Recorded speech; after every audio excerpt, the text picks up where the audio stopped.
The views and opinions of this broadcast do not reflect the views and opinions of Armed Media, New Productions, and its affiliates. Enjoy the show.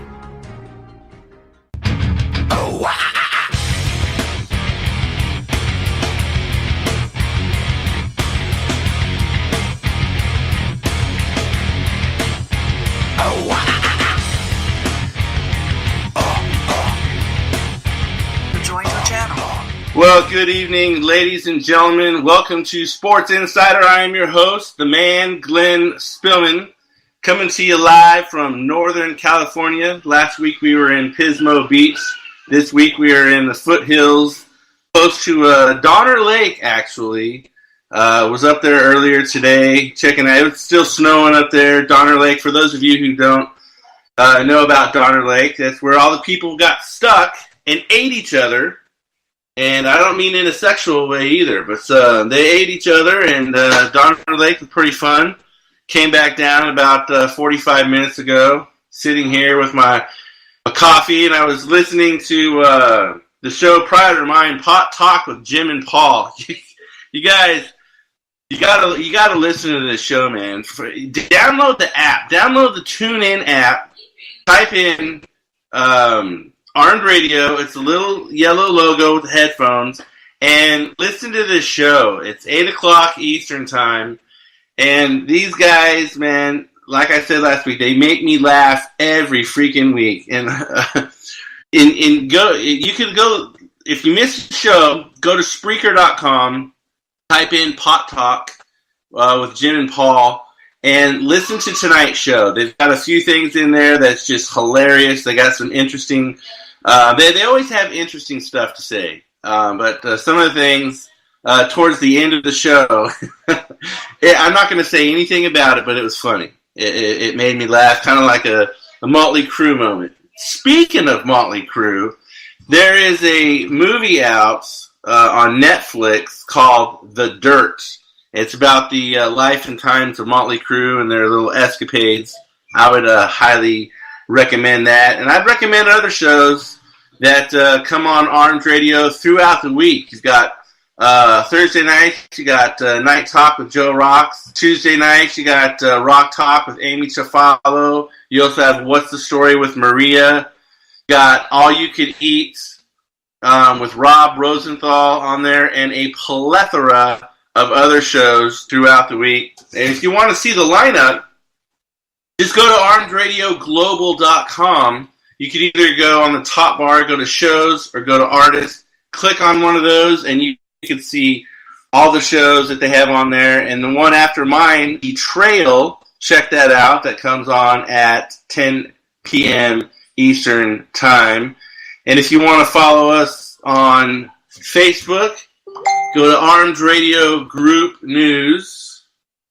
And Morgan, what's up? Morgan from Texas says hi. And what do you think about Longhorns win? Well, first off, I'll get to that in a minute. Screw the Longhorns, down with the horns, and screw you if you're a Longhorn fan. So, anyways, follow us on Facebook. Go to Armed Radio Group News. And you could also go to my personal Facebook, Glenn Spillman, and you could tweet me, text me, instant message me, questions throughout the show, kind of like what Morgan's doing right now. They're on my Facebook page, and they're texting me questions from there. If you want to call in, 916-420-0697. I always promote my books every week. You can go to Amazon.com, type in my name, Glenn Spillman, and check out the books. I've got one fiction book that's coming out here in the next few weeks. It's called Blood Spirits, and it is a fiction. It's a novel. It's part of a 6-part novel that I wrote. So go check that out. And if you missed Sports Insider, you can go to Spreaker.com, type in Sports Insider or Glenn Spillman, and you can listen to all the archive shows. You can listen to this one, any other show that I've done. Download the TuneIn app. You can listen to us on TuneIn, and go check that stuff out. we'll get into now. Let me get into Morgan's question here. Let me go back and read the question. What do I think about the Longhorns win?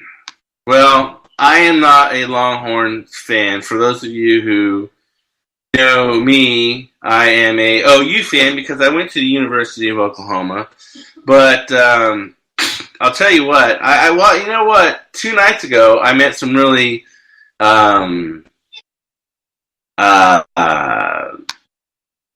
fanatical fans that were Longhorns fans. But you know what? Whenever a team wins, it doesn't matter how they win, why they win, where they win. It's a W in the books. So I got to bust the balls on the Longhorns. And last week we had several people from around the United States. We had, I believe, Rhode Island. We had Minnesota. We had Texas. We had Oklahoma. We had a couple people here in California chime in. And all with some good questions because we had James Kirby, MMA fighter and boxer, on the show. And that was quite interesting. Cool cat. Let's go over some scores, shall we? Let's go over some baseball scores. Now, to me personally, I consider this opening day of baseball season. I know that we're already 10 games into the season for some teams, but I consider April 5th the opening day of baseball season. So you've got Boston right now losing 7-1 to the Diamondbacks, top of the 6th. You got Pirates 1-0 over the Reds. Phillies 6-4 over the Twins, bottom of the 5th. A's, one of the better teams in baseball. They're 6-4 overall. They're losing. It's only the bottom of the 3rd right now, but they're losing to the Astros in Houston, 1-0. There's 2 teams that I like in baseball. I like the LA Dodgers. I like the New York Yankees. I like the LA Dodgers because I was born and raised in Los Angeles, and I like New York because I've been to a lot of their baseball camps growing up as a kid. Dodgers shellacked the Rockies 10-6, and New York did not play today. Padres 5-3 final over St. Louis Cardinals, and Rays 5-2 over the Giants. Giants not a very good start. They are 2-6. One of the better teams in baseball, well, with the best record, is the Seattle Mariners. You got the Seattle Mariners. They're 9 games into the season. They're 7-2. You've got Boston dead last in the American League with 2-6. Yankees are in 3rd place. They're not doing much better though. They're 3-4. They're not even 500. They're 3-4 in their last 7 games. They did win their last game, and we'll see how it fares tomorrow. I would suggest, if you guys are baseball fans out there, guys, girls, whomever, get MLB.tv. And when you get MLB.tv, you've got all the baseball games ever played that day, and excluding blackout. So in my area, the Oakland A's and the San Francisco Giants are blacked out. Doesn't matter to me because I care about the Los Angeles Dodgers, Yankees, and I'll watch whatever game out there. NFL news. Let's go by sport here, shall we? We're not going to go all over the place tonight. We're going to go by sport. Again, Robert Kraft is in the news. West Palm Beach attorneys for Robert Kraft 2 days ago attacked a Florida police investigation that led to the New England Patriots owner being charged with paying for sex at a massage parlor, saying officers violated the U.S. and state constitutions and used tactics normally reserved for serious crimes rather than low-level offenses. Well, they were investigating sex trafficking and human sex trafficking. And human trafficking, to me, that's freaking serious. So in a 92-page court filing, Kraft's high-profile attorney alleged that Jupiter, Florida police misrepresented evidence to obtain a search warrant that allowed them to secretly install video cameras at the Orchids of Asia day spa. Now, could you imagine that stakeout? You got a bunch of cops sitting in a stakeout, maybe a van or maybe a place across the street, watching a bunch of dudes get jerked off every freaking day, all day long, probably doing a little circle jerk themselves. The police said that those cameras recorded Kraft twice, paying for sexual acts with spa employees.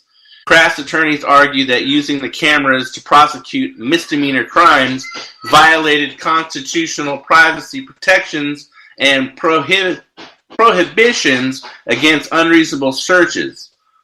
In addition, a Florida law says police can only make secret recordings when investigating certain serious felonies, which I believe they were. Kraft is charged with solicitation, which is not a felony.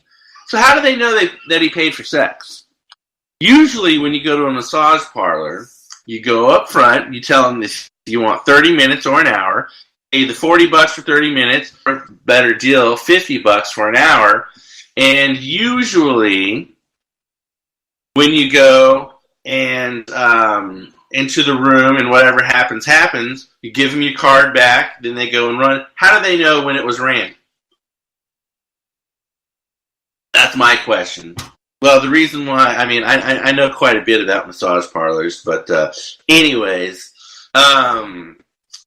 so there's 24 other men who have been similarly charged with Orchids of Asia, and the Jupiter police said, and I quote, restored the most drastic, invasive, indiscriminating spying conceivable, end quote. There's, again, I don't have a problem with what they did or how they did it. I mean, I do have a problem with them. And how do they get into the business and install these cameras? Because I know they didn't do it during office hours. So that means they had to break in. So that would be breaking and entering, which is illegal, which is burglary. And installing the cameras, leaving, and then watching. So that is interesting all in itself. So here's some more Patriots news. Harris County prosecutors have moved to dismiss a felony charge of injury to an elderly against veteran defensive end Michael Bennett that is related to an alleged incident after Super Bowl 51 at Energy Stadium in Houston. Bennett was a spectator in Houston to watch his brother Martellus, then player for the New England Patriots, on February 5th, 2017. After the game, Michael Bennett allegedly, again that word used, allegedly, shoved his way onto the field where players were gathering to celebrate. According to District Attorney's Office, Energy security personnel, including a 66-year-old paraplegic woman, told Bennett he had to use a different entrance or field access, but he allegedly pushed her arm as he made his way through them. Houston Police Chief Art Acevedo said at the time the woman suffered a sprained shoulder. Quote, after looking at all the evidence and applying the law, a crime cannot be proven beyond a reasonable doubt. Well, if you push somebody's arm, technically by law that's assault. If you touch somebody that doesn't want to be touched, that's assault. But in an aggressive manner, pushing someone's arm, it's assault. Is it a felony? No, it's not a felony. But is it assault? Yeah, I think it's assault. Oh man, this coffee I'm drinking, guys. Good stuff. I brought this back from Tahoe. And it is smooth. It's not bitter. It's smooth. Put a little bit of cream in there, and man, it is tasty. Oakland Raiders released wide receiver Seth Roberts. The move comes the day after a team signed wide receiver Ryan Grant. And this report, it gets into more of the, well, we like the guy, we love the guy, he's a great guy, which is just a bunch of crap. They've revamped their wide receiver depth chart. They added Antonio Brown, Tyrell Williams, and Grant, released Jordy Nelson and Roberts.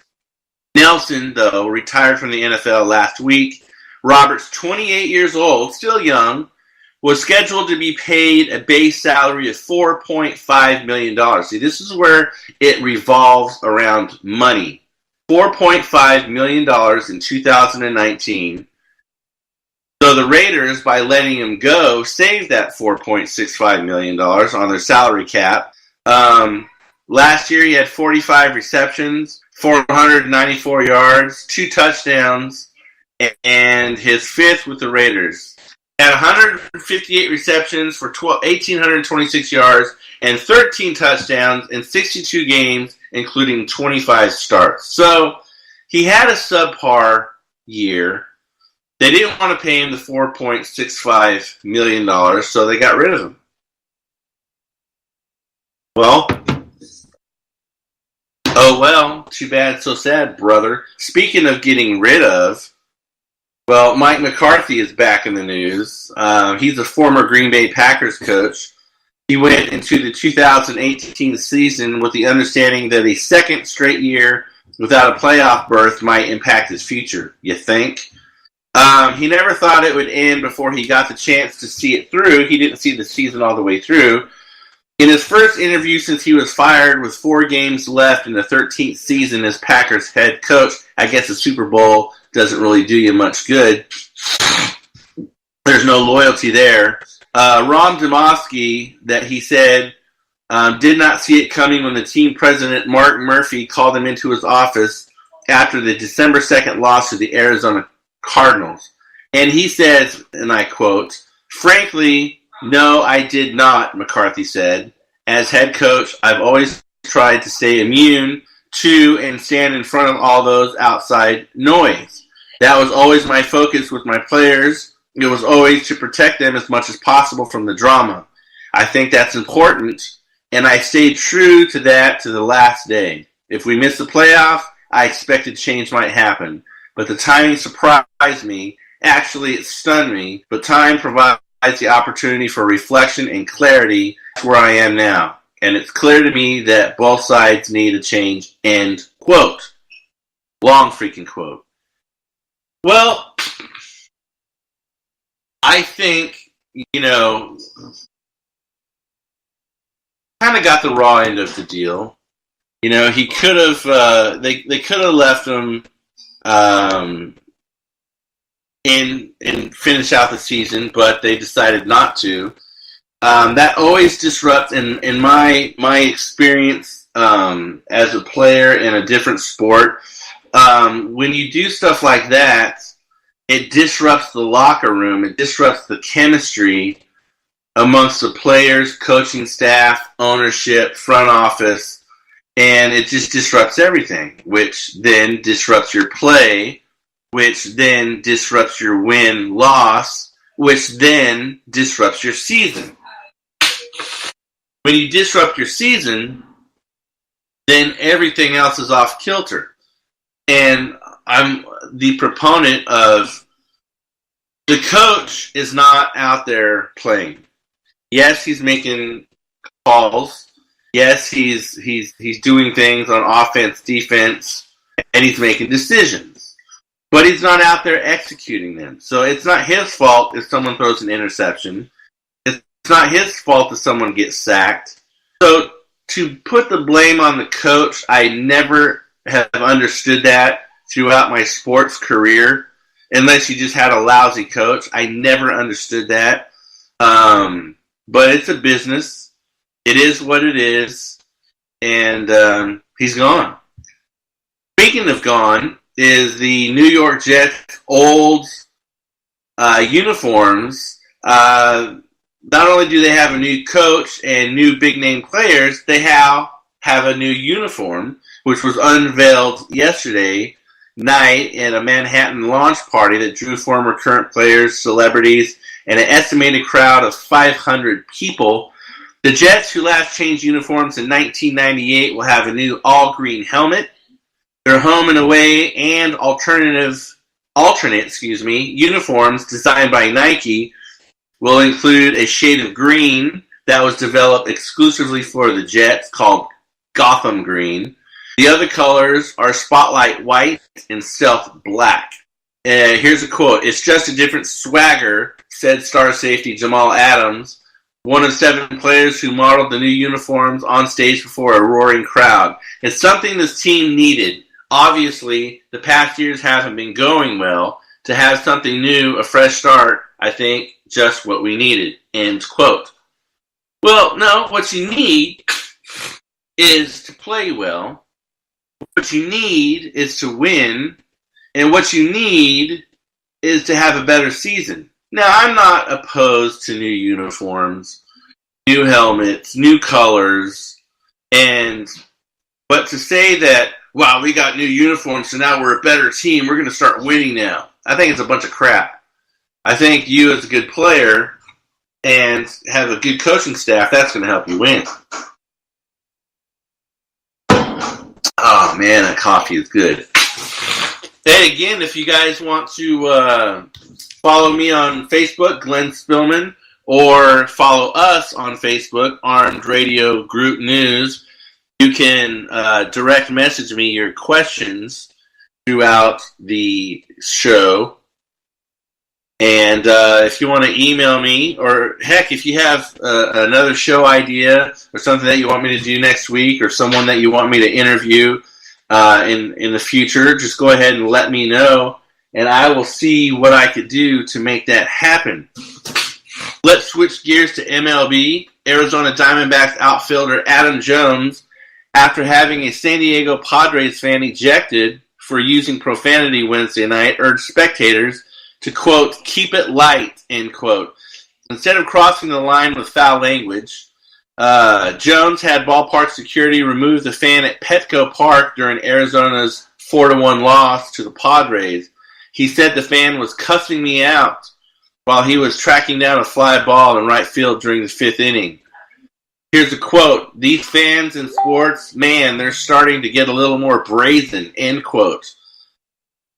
Another quote. "I've said it many times, and obviously I've had altercations with fans. My biggest thing is keep the banter polite. We suck. I struck out. The team's not good. Keep it light. Keep it smart. There's kids in the stadiums, but the second you start cussing me out like that, I'm a little kid, and that's a no-no. On the street, they'd never do that. In the ballpark, when you've paid your admission, there's no need for that stuff. The second I hear somebody cussing us out, you're gone. I could care less that they're gone. That's just how it is. I made a nice play, and just to hear the B word, F word, that's not baseball talk, so he's gone," end quote. The B word. What's the B word? Bumblebee? Barracuda? What? I don't know what the F word is.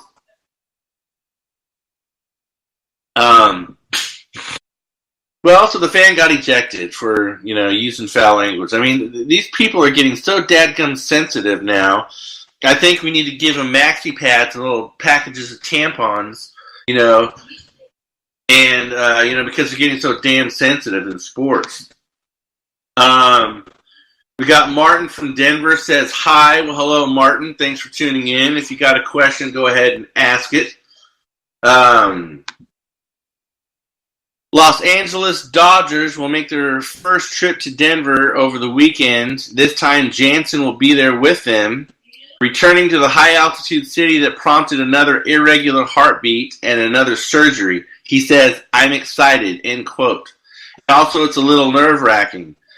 Jansen experienced arterial fibrillation the morning before a series opening game at the Colorado Rockies on August 9th.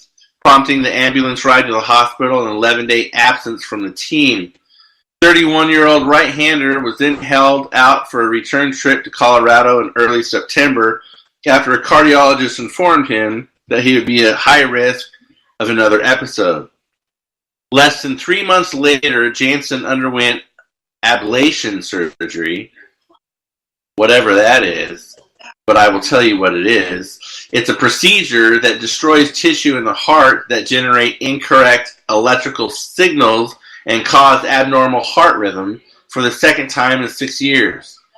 He's quoted by saying, "It's good that we're going to Colorado early so I can get out of my head and not have to think about it." End quote. I'm going to go out there, and when my name is called to pitch, I'm going to have fun. Well, prayers are with this cat. Hope everything's good for him, and we'll see what happens. Hope the surgery, he doesn't have to have a third one. Martin, if you're still listening, go ahead and ask a question, brother, if you got one. Morgan from Texas, if you're still listening, same thing goes to you. Tell your friends to go to tunein.com, look up Arms Radio. It's a little yellow icon with headphones, and have them tune in to the show as well. Chicago Cubs infielder David Boate, who burst onto the national scene with a walk-off grand slam last season on Sunday Night Baseball, has been rewarded with a new 5-year deal to the 2024 season. Boate, 25 years old, will make $15 million guaranteed over the course of the contract that begins next year. Cubs hold team options for $7 million for 2025 and $7.6 million for 2026, with a buyout of $1 million that could increase the value of the deal to $28.6 million if exercised. David is somebody who has worked extremely hard to be in this position, President Theo Epstein said Wednesday. Going forward, we know he's good, work hard, play hard as anyone in the game. Boate is a rarity on the Cubs in that he is a low-round draft pick who has made it. He's been in the organization since 2012 when he was taken the 18th round after bouncing around the minors for almost 7 years. He finally made it to the big leagues last season. It's crazy, long story, end quote. Well, it's always nice to see players who go deep into the draft and who get passed over and passed over and passed over and passed over. You find a gem, a diamond in the rough. It's kind of like Tom Brady. I mean, he got passed over 3, 4, 5 times by every single team in the league, and finally got picked up by the Patriots and came on the scene when Bledsoe broke his leg, and the rest is history. All those Super Bowls later, and there's your diamond in the rough, Tom Brady. Houston Astros manager A.J. Hinch and hitting coach Alex Cintron were ejected after consecutive pitches. So 1 pitch apart, these guys were ousted for arguing balls and strikes in the second inning of Wednesday's 4-0 loss at the Texas Rangers. According to umpire crew chief Jerry Meals, who was working third base, the Astros dugout basically erupted after a called strike on the first pitch thrown to Tyler White in the top of the second.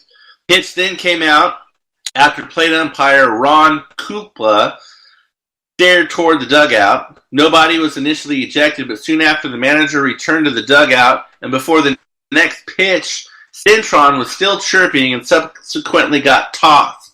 When Hinch was asked if he was upset that Kupla kept looking toward the dugout, the manager responded, "Yeah, I think things could have been handled differently. Everybody has social media, everybody has broadcasts, so everybody knows what happened," end quote.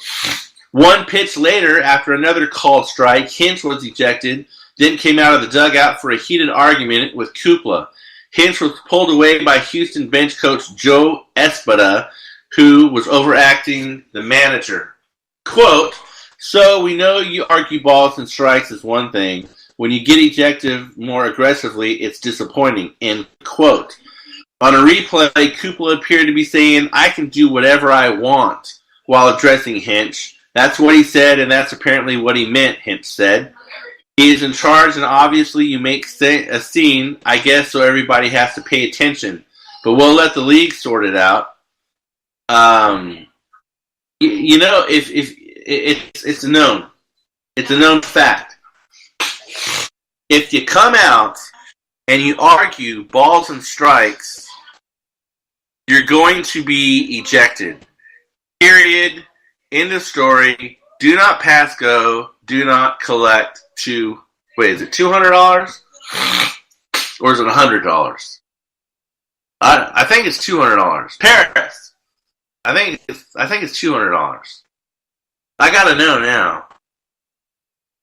Well, I called my daughter in here, but I guess she's not hearing me. I think it's $200. Do not pass go. Do not collect. Why am I stuck on that? Anyway, who cares, right? NBA action. Speaking of getting kicked out, this guy barely lasted over a minute.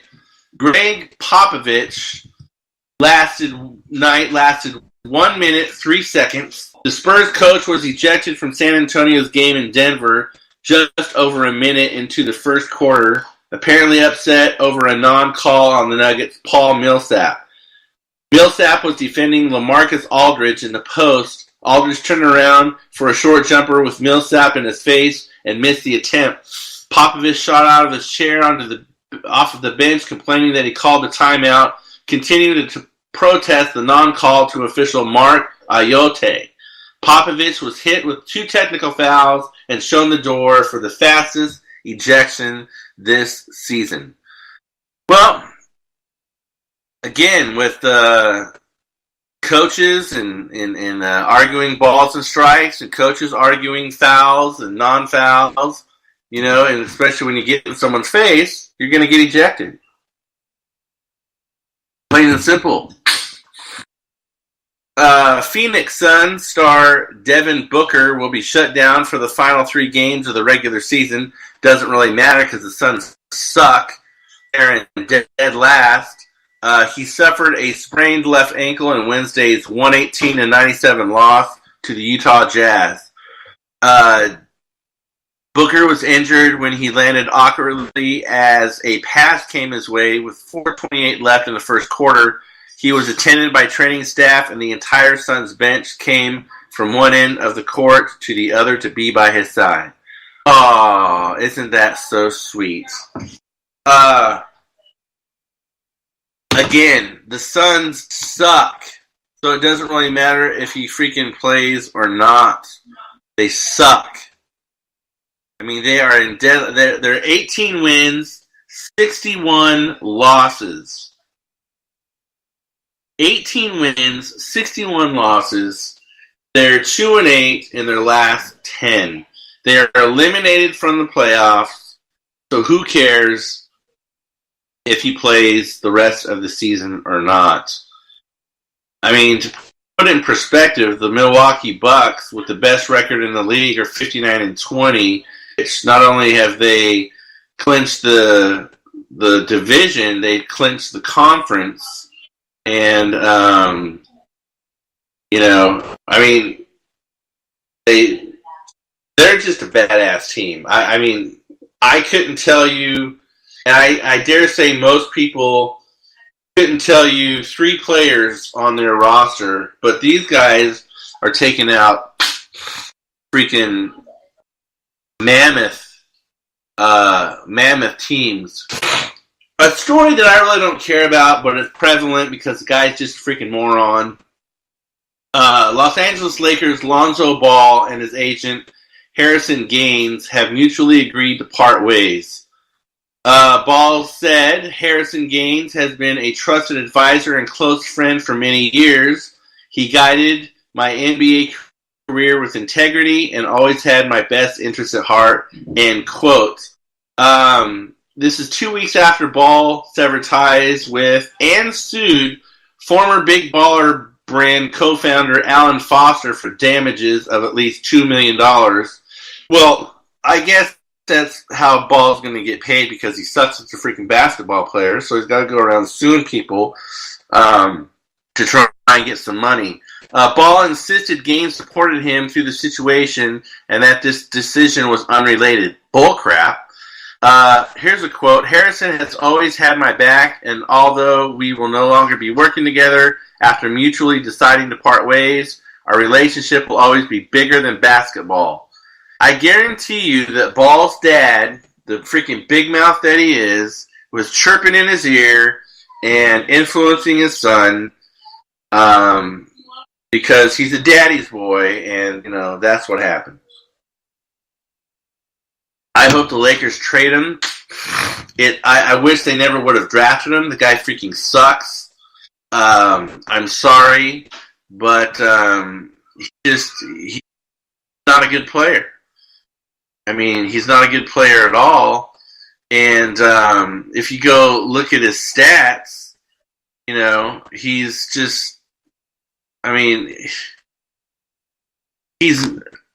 don't even know why he's got 9.9 points per game, 5.3 rebounds, 5.4 assists, and that's just, I don't even know why he was picked by the Lakers. I'm just dumbfounded by him. He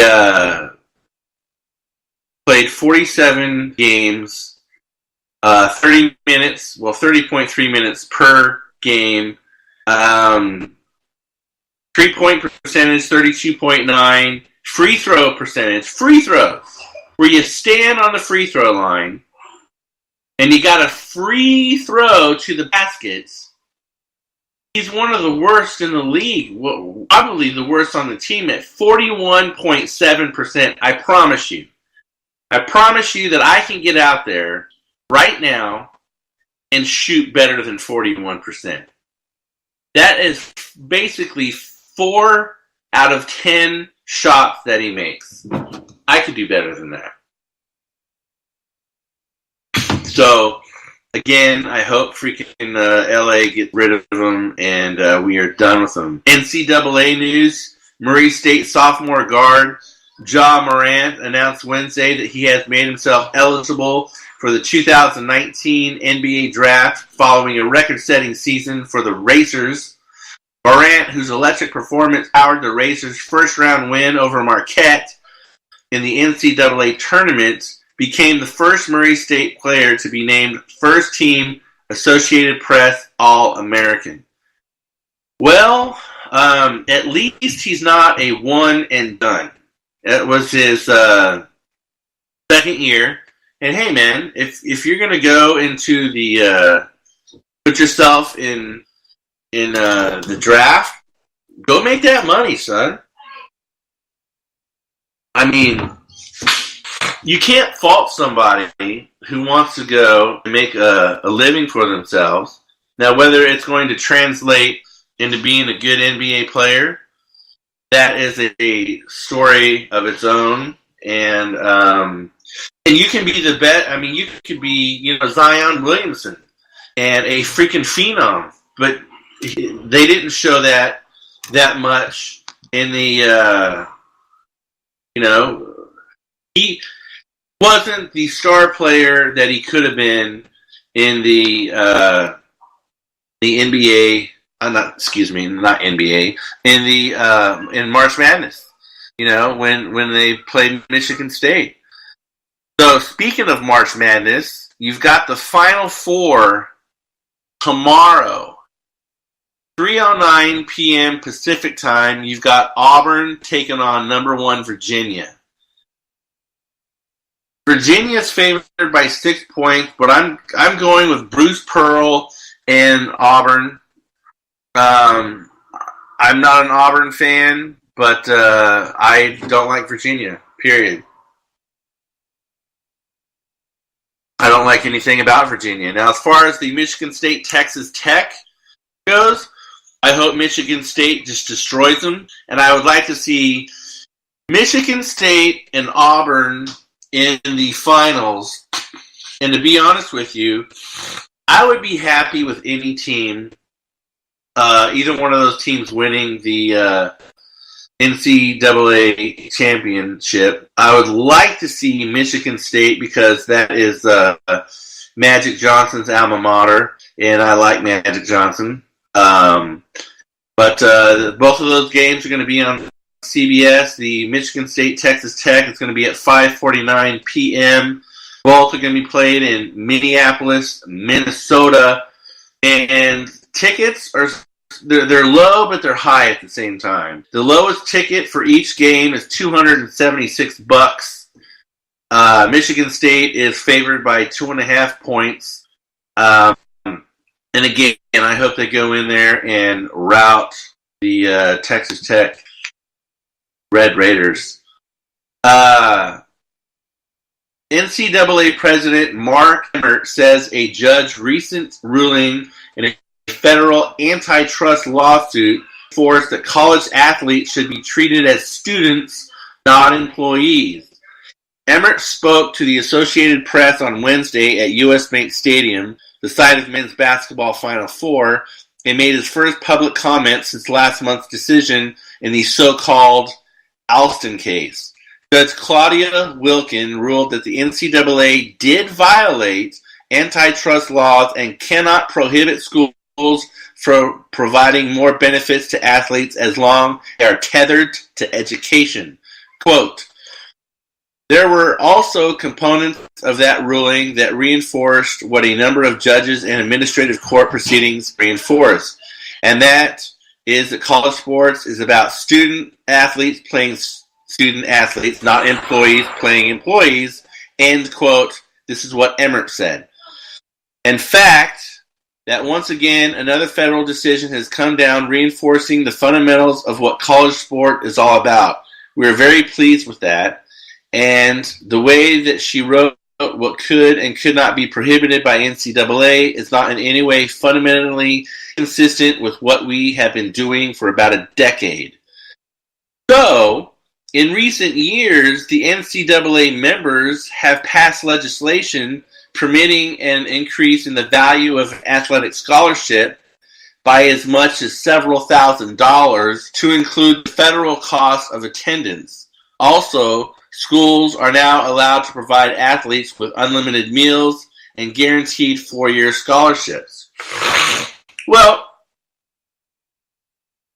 I played in college, and we had unlimited meals way back then, and they didn't, say, oh, you get 3 meals a day, but that's cool, unlimited meals, and guaranteed 4-year scholarships, so if you get hurt and you can't play anymore, so you get a guaranteed education, that's cool, but they do treat these athletes as employees, and that is sad, and as I said a couple of weeks ago, they make millions and millions and millions and millions of dollars on these freaking students.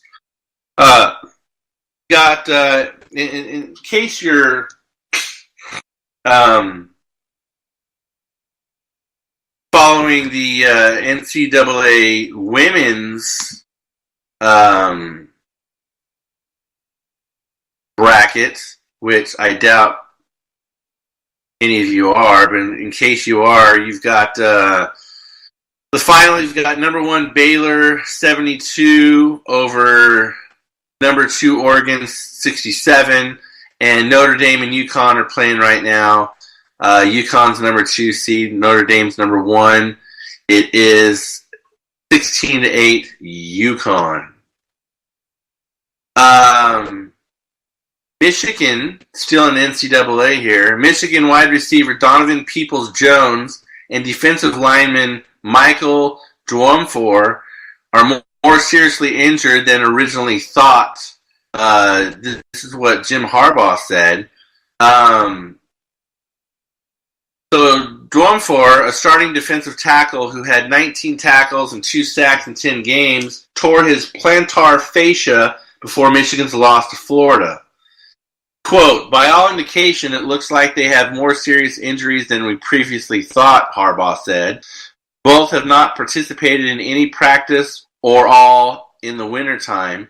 The concern is that it is more serious, and we'll see if they can get back to their previous form and level, end quote.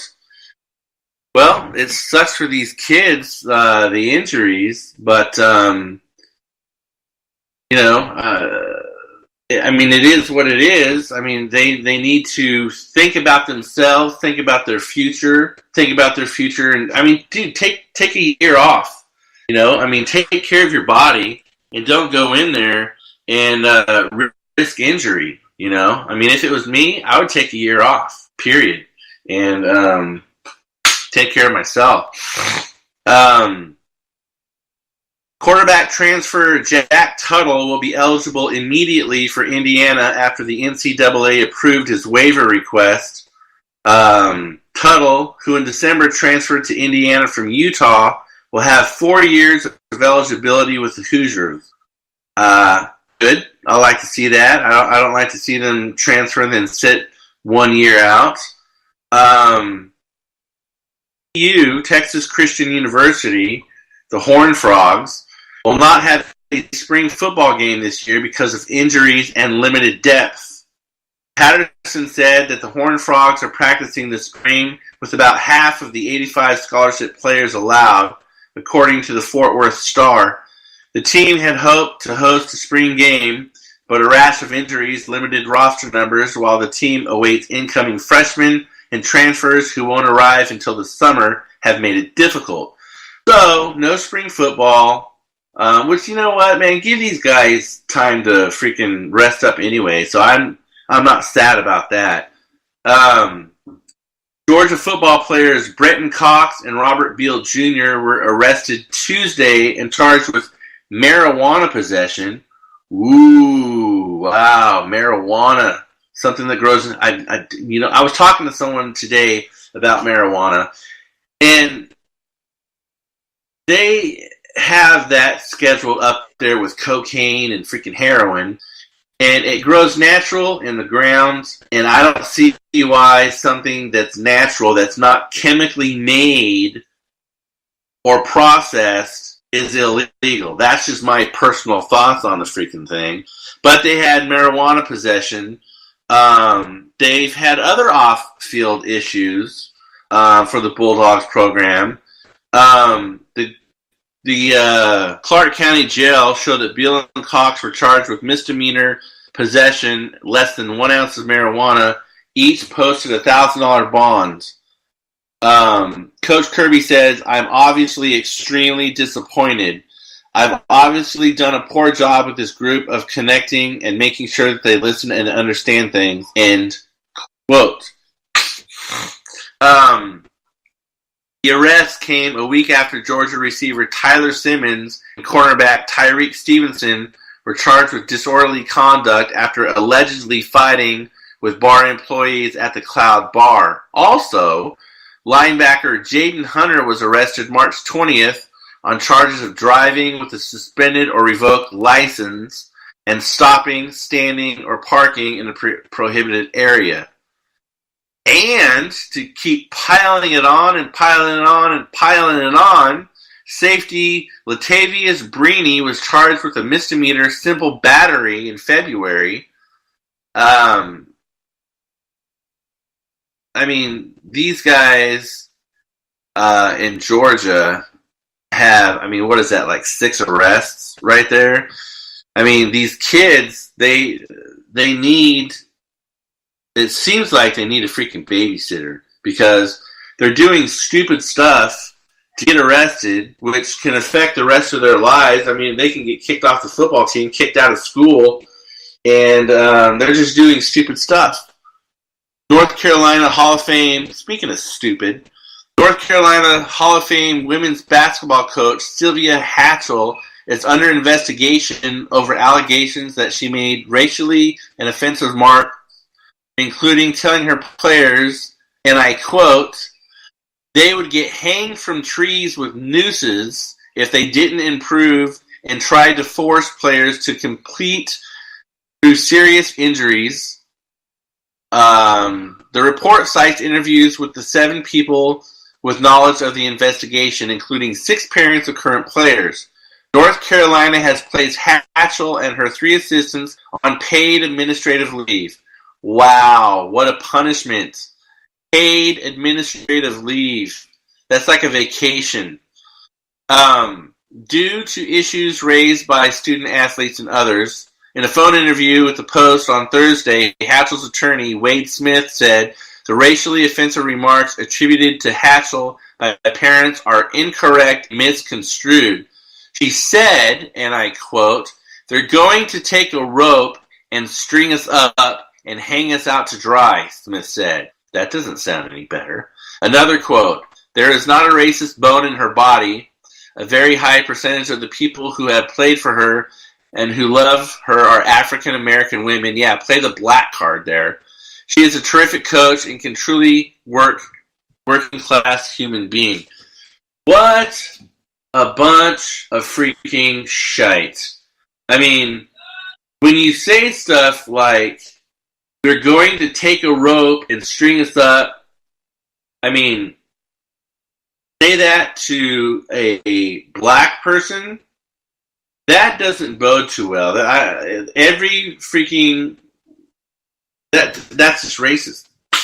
I mean, I don't really freaking care what she said, but I mean, you just don't say that to your players, especially influential players such as student athletes. But anyway, she's on paid leave, vacation, if you will, vacation. On to the MMA. The UFC return to South Florida is in need of a new main event. The planned rematch between Yoel Romero and Jakar Souza at UFC Fight Night on April 27th has been canceled due to an illness by Romero. Sources confirm Romero's illness was first reported by Brazilian media outlet. You can't tell me this is, what are we, April 5th? You can't tell me that this guy's illness is going to affect something that's April 27th. Whatever. Freaking wuss. Get out there and freaking pull your head out of your butt and freaking be a fighter. I mean, are you running from the fight or using this as an excuse? They have approached other fighters about putting together a headliner that doesn't include Souza because marquee options are limited for the Brazilian. Romero defeated Souza at UFC 194 via split decision. I always hate those split decisions. So the main event is canceled. McGregor, again, in the news. Former UFC champion Conor McGregor might have announced his retirement from the sport last week, but that hasn't kept him from lobbying insults to a former competitor in the octagon. A couple nights ago, McGregor took shots at the wife of his last opponent, Khabib, on Twitter saying, and I quote, "Your wife is a towel, mate," while posting 2 photos of Khabib and his wife on their wedding day. In the pictures, Khabib's wife's face is veiled. And here's another quote. "I am aware of the recent social media exchange between Khabib and Conor McGregor," Dana White said. "The ongoing situation has escalated to a level that is unacceptable. As such, we are taking the necessary steps to reach out to both athlete camps, and the situation is being addressed by all parties internally." Well, you know what? Conor McGregor is notorious for shooting off his mouth. Conor McGregor is notorious for hailing insults. I mean, Dana White says this is unacceptable, but Conor McGregor is a petulant little child, little baby boy that shoots off his mouth every chance he gets, and Dana White allows it. Until you start throwing down the sanctions and putting a stop to this and making the punishment severe, Conor McGregor is going to keep doing exactly what he's doing, and he's not going to stop. Period. End of story. Bellator is heading back to New York City. They're set to hold the second event at Madison Square Garden on June 14th. Light heavyweight fight between Chael Sonnen and Lyoto Machida has already been booked for the card. Both fighters have verbally agreed to the fight with the date and location to be determined. Sonnen, he's 31-16, won no contest. Most recently lost to Fedor. Machida is 25-8. So you got 31-16, 25-8. And Machida is a former UFC light heavyweight champion. Won his Bellator debut in December when he defeated Rafael Carvalho in a split decision. Again, I hate those split decisions. So the 40-year-old Brazilian signed with the promotional after an 11-year run with the UFC. He'll enter the fight against Sonnen on a 3-fight winning streak. Bellator's first event at Madison Square Garden was June of 2017 when Sonnen fought Wanderlei Silva in the main event. If I'm a betting man, and I will take Lyoto Machida all day long. Anyway, folks, we are coming towards the end of the show. Again, if you want to listen to the show afterwards, and if you missed the show, go to Spreaker.com and type in Sports Insider, and you can listen to all of the shows that you've missed in previous weeks. You can follow us on Facebook. You can go to Sports Insider, or you can go to my personal page, Glenn Spillman, and that way you can direct message me throughout the show. Every Friday night at 9 p.m. Eastern, we will be on, and I hope everyone has a great weekend. Don't drink too much, don't drink and drive, and be nice to each other. Peace out. See you next week. Get up, come on, get down.